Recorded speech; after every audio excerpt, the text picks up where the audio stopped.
Over think பண்ணக்கூடிய பர்சனாலிட்டியா நீங்க? அதுலருந்து எப்படி வெளில வரலாம்? நீங்க ஓவர் திங்க் பண்றனால அது ப்ராப்ளமேட்டிக்கா இருக்குன்னா, நான் சொல்லக்கூடிய இந்த 3 விஷயங்கள ஃபாலோ பண்ணீங்கன்னா, அதுலருந்து ஈஸியா வெளிய வரலாம். நம்பர் 1, உங்களுக்கு புடிச்ச விஷயங்கள்ல நெறைய உங்கள ஈடுபடுத்திக் கொள்றது.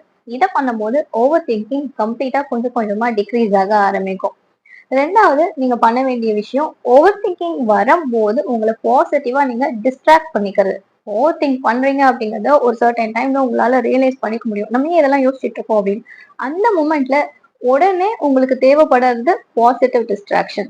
ஸோ அத பண்ணுங்க. 3வது ரொம்ப இம்பார்ட்டன்ட்டான ஒண்ணு. நம்ம தனியா இருக்கும்போது, ஐடியலா இருக்கும்போது, நம்ம நெறைய ஓவர் திங்க் பண்ணுவோம். ஸோ அந்த மாரி ஒரு சிச்சுவேஷன அவாய்ட் பண்ணிக்க முயற்சி பண்ணுங்க. இந்த 3 பேசிக்கான விஷயங்கள பண்ணும்போது, உங்களோட ஓவர் திங்கிங்கோட லெவல் கொஞ்சம் கொஞ்சமா குறைய ஆரம்பிச்சுரும். ட்ரை பண்ணி பாருங்க. இந்த ரீல ஓவர் திங்க் பண்ணக்கூடிய உங்க ஃப்ரெண்ட்ஸ்க்கும் ஷேர் பண்ணி விடுங்க.